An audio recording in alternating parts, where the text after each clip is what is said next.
Hello everyone, welcome back to my channel English with Ritu. இன்னைக்கு நம்ம day 25 கிளாஸ்ல இருக்கோங்க. இன்னும் 5 more days தான் இருக்கு நம்மளோட ஸ்போக்கன் இங்கிலீஷ் கோர்ஸை முடிக்க. ஸோ என்னோட சைட்ல இருந்து நான் ஒரு நாளும் நல்ல டாபிக்ஸா அடுத்தடுத்து எப்படி முன்னேறணும்னு சொல்லி கொடுத்துட்டே வர்றேன். ஆனால் உங்கள் சைட்லேருந்து நீங்கள் என்ன ஸ்டெப்ஸ் எடுத்திருக்கீங்கன்னு நீங்கள் யோசிச்சு பாருங்க.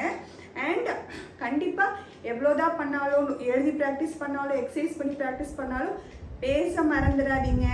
பேசினா மட்டும்தான் பேச முடியும். ஓகேங்களா? ஓகே, இன்னைக்கு நம்ம என்ன டாபிக் பார்க்க போகிறோம்னா ஆல்வேஸ் நெவர். ஆல்வேஸ் எங்கே யூஸ் பண்ணுறது, நெவர் எங்கே யூஸ் பண்ணுறது. ஆல்வேஸ்னா எப்போதும், எப்போயுமே. நெவர்னா ஒருபோதும் பண்ணவே மாட்டோம். நான் ஆல்வேஸ் எப்போதுமே நான் டிவி பார்த்துட்டு தான் இருப்பேன். அதாவது ஆல்வேஸ் டிவி தான். எப்போ பார்த்தாலும் நீங்கள் வீட்டில் நீங்கள் எங்கே எப்போ நீங்கள் எந்த டைமில் வீட்டுக்கு வந்தாலும் நான் டிவி தான் பார்த்துட்டு இருப்பேன். நெவர் டிவி பார்த்து எனக்கு பழக்கமே கிடையாது. நம்ம ஃபோன் தானே பார்ப்போம்.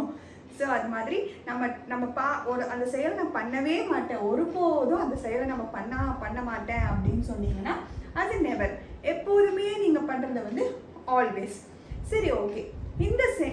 இந்த ஆல்வேஸ் இல்லாட்டி இந்த நெவரை ஒரு சென்டென்ஸில் எங்கே யூஸ் பண்ணணும் அப்படின்னு சொல்லி தான் இன்னைக்கு நம்ம பார்க்க போகிறோம். ஸோ அது தெரிஞ்சுக்கிறதுக்கு முன்னாடி ஆல்ரெடி நான் உங்களுக்கு சென்டென்ஸ் பேட்டர்ன் டாபிக் இருக்குது, போய் பாருங்கள். சொல்லி கொடுத்துட்டேன். எதுக்கும் இது சொல்லித்தரதுக்கு முன்னாடி எது சப்ஜெக்ட்னா என்ன, வேர்ப்னா என்ன, ஆப்ஜெக்ட்னா என்னன்னு சொல்லிடுறேன். அதனால் டீச் பண்ணுறப்போ உங்களுக்கு வந்து என்னன்னு தெரியாமல் இருக்கக்கூடாது, அதுக்காக தான். ஸோ ரீத்து பிளேஸ் வாலிபால், அதாவது ரீத்து வாலிபால் விளையாடுறா. ஓகேவா? ஸோ இதில் வந்து சப்ஜெக்ட் எதுங்க, யாரை பற்றி பேசுகிறோமோ அதுதான் சப்ஜெக்ட். ஸோ இங்கே ரீத்து தான் சப்ஜெக்ட். அடுத்து பிளேஸ், என்ன ஆக்ஷன் நடக்குது அதுதான் வேர்ப். அடுத்து வேர்ப் வந்து ஆக்ஷன் மட்டும்தான் இருக்குமா? இல்லை, அது போக என்னென்ன வேர்ப்ஸ் இருக்குது? Be verb, have verb, do verb, modal verbs. Modal வேர்ப்ஸ்னால் தெரியும் தானே? Can, could, will, would, shall, should, may, might, இதெல்லாம் மொடல் வேர்ப்ஸுங்க. இந்த வேர்பில் எந்த வேர்ப் எது இருந்தாலும் அதெல்லாம் வேர்ப் தான். ஓகேங்களா? இதில் பிளேஸ் இருக்குது. ஸோ இது வேர்ப். என்ன விளையாடுறா என்னன்னு கேள்வியை ஆன்சர் பண்ணிச்சுன்னா அது ஆப்ஜெக்ட்னு சொல்லுவோம். கரெக்டாக?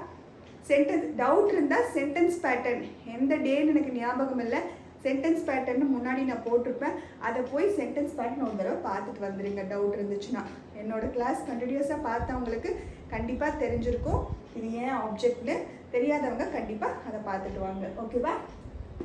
ஓகே. ஸோ இது வந்து கிளியராக தெரியும் எது சப்ஜெக்ட் வேர்ப் ஆப்ஜெக்ட்னு. எப்பயுமே இந்த ஆல்வேஸ்ங்கிற வேர்டு ஒரு சென்டென்ஸில் நீங்கள் யூஸ் பண்ணுறப்போ எங்கே வருங்கிறது தான் இப்போ நம்ம கேள்வி. எங்கே வரும்னா ஃபர்ஸ்ட் பிஃபோர் வேர்ப். ஒரு வேர்புக்கு முன்னாடி தான் என்ன வரும்? இந்த ஆல்வேஸ்ங்கிற வார்த்தை வரும். ஓகேவா? இந்த சென்டென்ஸில் வேர்ப் எதுங்க? Plays the verb.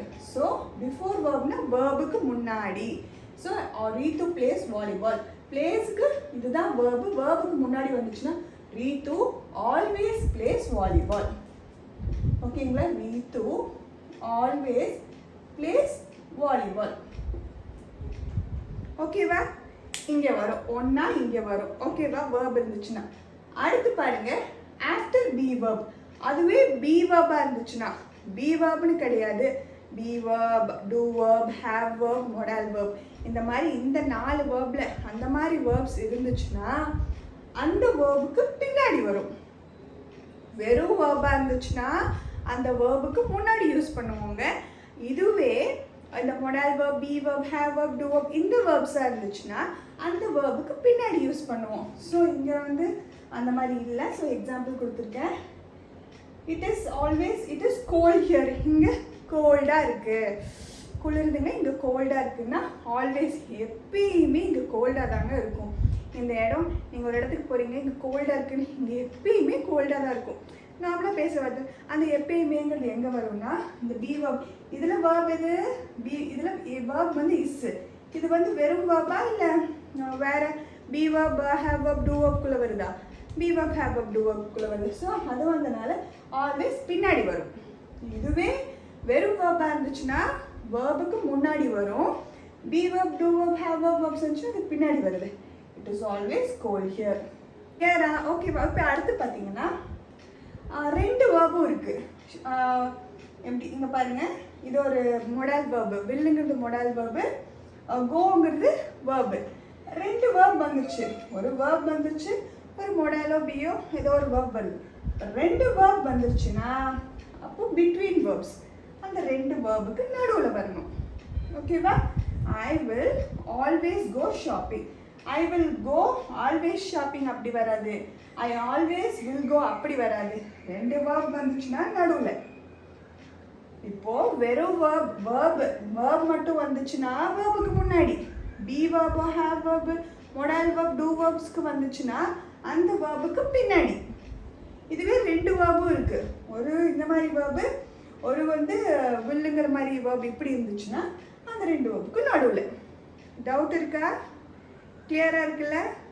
Same rules தாங்க நெவருக்கும் வரும். ஓகேங்களா? நெவர் இப்போ வந்து இந்த நம்ம ஆல்வேஸ் யூஸ் பண்ணுறதுக்கு நெவர் யூஸ் பண்ணி பார்ப்போம். ரீத்து நெவர் பிளேஸ், வேர்புக்கு முன்னாடி வரணும். Ritu never plays volleyball. Okay தானே? ஓகே. இங்கே பி வேர்புக்கு அப்புறம் வரணும். So it is never cold here. எப்பயுமே இங்கே கோல்டாக இருக்கவே இருக்காது. அதான் ஹாட்டாக தான் இருக்குது. சென்னை எப்பயுமே ஹாட்டு தாங்க, கோல்டாக இருக்கவே இருக்காது. அந்த மாதிரி. ஓகேவா? இதில் ரெண்டு வேர்ப்ஸுக்கு நடுவில், இது ஒரு வேர்பு, இது ஒரு வேர்பு நடுவில். So I will never go shopping. Shopping போய் எனக்கு பழக்கமே கிடையாது. எங்கள் அம்மா என்ன எடுத்து தராங்களோ அதை நான் போட்டுருவேன். ஸோ அந்த மாதிரி. ஸோ இது ரெண்டு வேர்ப் வந்துச்சுன்னா நடுவில்.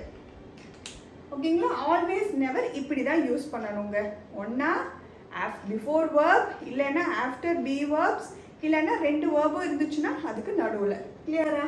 இப்போ வாங்க யூஸ்வலி, ஆஃபன், சம்டைம்ஸ் இதை எப்படி எப்படி யூஸ் பண்ணலாம்னு சொல்லி நம்ம பார்க்கலாம். ஃபர்ஸ்ட் யூஸ்வலினா பொதுவாக, அதுதான் யூஸ்வலின்னு சொல்லுவாங்க.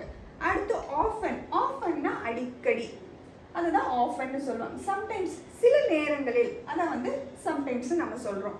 ஸோ இங்கே பார்த்தீங்கன்னா இந்த மூணு வேர்ட்ஸுக்கும் சேம் ரூல்ஸ் தாங்க அப்ளை ஆகும். இதே தான். இந்த யூஸ்வலி, ஆஃபன், சம்டைம்ஸ் வந்து பிஃபோர் வேர்புக்கு வந்தால் வேர்புக்கு முன்னாடி வரணும், பி வேர்ப்ஸ்க்கு பின்னாடி வரணும், ரெண்டு வேர்ப் வந்தால் ரெண்டு வேர்புக்கு நடுவில் வரணும். சேம் ரூல்ஸ் தாங்க இதுக்கும் அப்ளை ஆகும். ஆனால் ஒரே ஒரு எக்ஸ்ட்ரா ரூல் மட்டும் இருக்குது. இதை இந்த வேர்ட்ஸை beginning of the sentence use பண்ணலாம். பிகினிங் ஆஃப் த சென்டென்ஸ் நம்ம யூஸ் பண்ணலாம். ஓகேவா? இதை வந்து இங்கே நடுவில் ஃபர்ஸ்ட் போட்டு பாருங்க. Ritu sometimes plays volleyball. Ritu என்னது?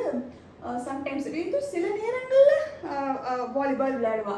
ரீத்து ஆஃபன் அடிக்கடி வாலிபால் விளையாடுவா. ரீத்து யூஸ்வலி பொதுவாகவே நான் வாலிபால் விளையாடுவேன். இந்த டைம் அந்த டைமில் ஒரு டைம்னா பொதுவாக நான் வாலிபால் பிளேயர் தான் நான் விளையாடுவேன். அந்த மாதிரிங்க. இதே ரூல்ஸ் தான் இதுக்கும் வரும். இதில் தனி ஒரு டிஃப்ரென்ஸ் என்னங்க? பிகினிங் ஆஃப் த சென்டென்ஸ்லையும் யூஸ் பண்ணலாம். யூஸ் பண்ணி பார்ப்போமா? Usually Ritu plays volleyball. Often Ritu plays volleyball. Sometimes Ritu plays volleyball. Correct தாங்க. இங்கே வந்து இங்கே போட்டு பாருங்க. Usually it is cold here. Sometimes it is cold here. இதை மறந்துடுங்க. Usually it is cold here. Often அடிக்கடி இங்கே கோல்டாக தான் இருக்கும். சில நேரங்களில் இங்கே கோல்டாக இருக்கும்.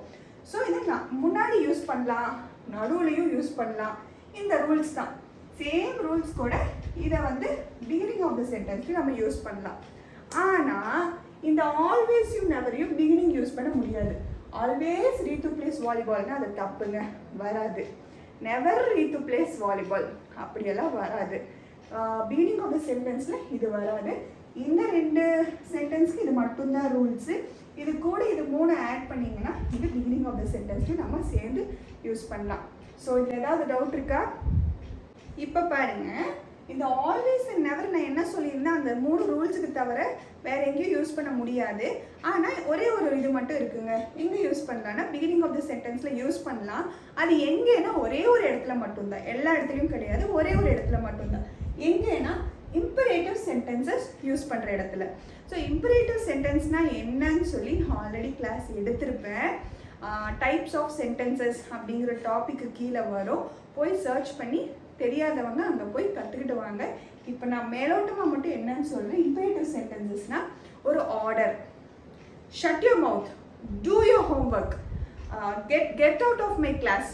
அப்போது நான் சொல்கிறத ஷட் யுவர் மவுத்னா, ஷட்டுங்கிறது ஃபஸ்ட்டு வேர்பை வச்சு ஆரம்பிக்குங்க. வேர்பை வச்சு எந்த ஒரு வார்த்தை வேர்பை வச்சு ஆரம்பிக்குதோ அதெல்லாம் வந்து இம்பரேட்டிவ் சென்டென்ஸ் நம்ம சொல்லுவோம். ஸோ வந்து ஒரு ஆர்டர் ஒரு ஆர்டர் கொடுக்குறோம், கெட் அவுட் ஆஃப் தட், ஒரு ஆர்டர் பண்ணுறேன் நான், டேக் மை பென், உங்களுக்கு ஒரு ஆர்டர் கொடுக்குறேன். இல்லைன்னா நான் வந்து request, can you please give me some chocolate, please give me some chocolate, please. அப்புறம் என்ன வந்திருக்கு, கிவ் மீ, வேர்பை வச்சு ஆரம்பிச்சிருக்கு. ஸோ அந்த மாதிரி ரெக்வெஸ்ட்டோ இல்லை ஆர்டரோ கொடுக்குறது தான் இம்பரேட்டிவ் சென்டென்ஸ்னு நம்ம சொல்லுவோம். ஸோ இம்பரேட்டிவ் சென்டென்ஸ் வந்தால் மட்டும் என்ன பண்ணலாம், க்ளோஸ் த டோர். நான் என்ன ஆர்டர் பண்ணுறேன், க்ளோஸ் த டோர், ஒரு ஆர்டர் கொடுக்குறேன். ஸோ அது ஒரு imperative sentence. Eat healthy food. என்னோட குழந்தைக்கு நான் என்ன சொல்வேன், ஹெல்த்தி ஃபுட்டை மட்டும் தான் நீ சாப்பிடணும், ஈட் ஹெல்த்தி ஃபுட் அப்படின்னு ஒரு ஆர்டர் அந்த மாதிரி நான் சொல்கிறப்போ அதெல்லாம் தான் இம்பரேட்டிவ் சென்டென்சஸ். இந்த மாதிரி சென்டென்சஸில் ஆல்வேஸும் நெவரும் பிகினிங் ஆஃப் த சென்டென்ஸில் வரான். யூஸ் பண்ணி பார்க்கலாமா வாங்க. ஆல்வேஸ் க்ளோஸ் த டோர், எப்பயுமே டோர் க்ளோஸ் பண்ணி தான் வச்சுருக்கணும். அந்த மாதிரி ஆல்வேஸ். அடுத்து ஈட் ஹெல்த்தி ஃபுட், ஹெல்த்தியாக சாப்பிடணும். So always eat healthy food. கரெக்டாக? இல்லாட்டி never eat healthy food. Never முன்னாடி யூஸ் பண்ணலாங்கிறதுக்காக போட்டேங்க. Never eat junk food. ஓகேவா? So never eat healthy food, never close the door. Close door வந்து எப்பயுமே நீ ஒருபோதும் நீ க்ளோஸ் பண்ணக்கூடாது. அந்த மாதிரி இந்த ஆல்வேஸ் அண்ட் நெவரை வந்து இம்பரேட்டிவ் சென்டென்ஸ் வந்தால் மட்டும்தான் பிகினிங்கில் யூஸ் பண்ண முடியும். இம்பரேட்டிவ் சென்டென்ஸ் என்னன்னு சொல்லிட்டு அதோட எக்ஸாம்பிள்ஸும் கொடுத்துட்டேன். ஸோ இதில் நீங்கள் ரொம்ப கிளியராக இருக்கீங்கன்னு நினைக்கிறேன். இன்றைக்கி நான் எடுத்த கிளாஸில் ரொம்ப கிளியராக சொல்லி கொடுத்துட்டேன்னு நினைக்கிறேன். இதெல்லாம் நம்ம அடிக்கடி யூஸ் பண்ணுற, எப்பயுமே பண்ணுறது, நான் பண்ண மாட்டேன், எப்பயுமே யூஸ் பண்ணுற வார்த்தை. அதனால தான் அது ரொம்ப கிளியராக இந்த கிளாஸ் ஃபுல்லாக நான் எடுத்தேன். ரொம்ப கிளியராக உங்கள் மண்டையில் ஏறி இருக்கும்னு நினைக்கிறேன்.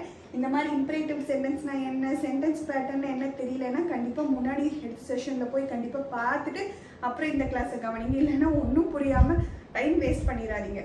ஓகேங்களா? ஸோ இன்னையோட Day 25 கிளாஸ் முடிஞ்சதுங்க. அண்ட் எப்பவும் போல தான் இந்த வீடியோ உங்களுக்கு பிடிச்சிருந்தா லைக் பண்ணுங்கள், சப்ஸ்கிரைப் பண்ணுங்கள். அண்ட் உங்கள் ஃப்ரெண்ட்ஸ்க்கு யாருக்காச்சும் இது யூஸ்ஃபுல்லாக இருக்குன்னு நினச்சிங்கன்னா கண்டிப்பாக அவங்களுக்கு ஷேர் பண்ணுங்கள். அண்ட் என்ன டவுட் வந்தாலும் இம்மீடியட்டாக கமெண்ட்டில் கேளுங்க, நான் கிளியர் பண்ணி விடுறேன். அண்ட் Day 26 கிளாஸில் மீட் பண்ணலாங்க. பாய்.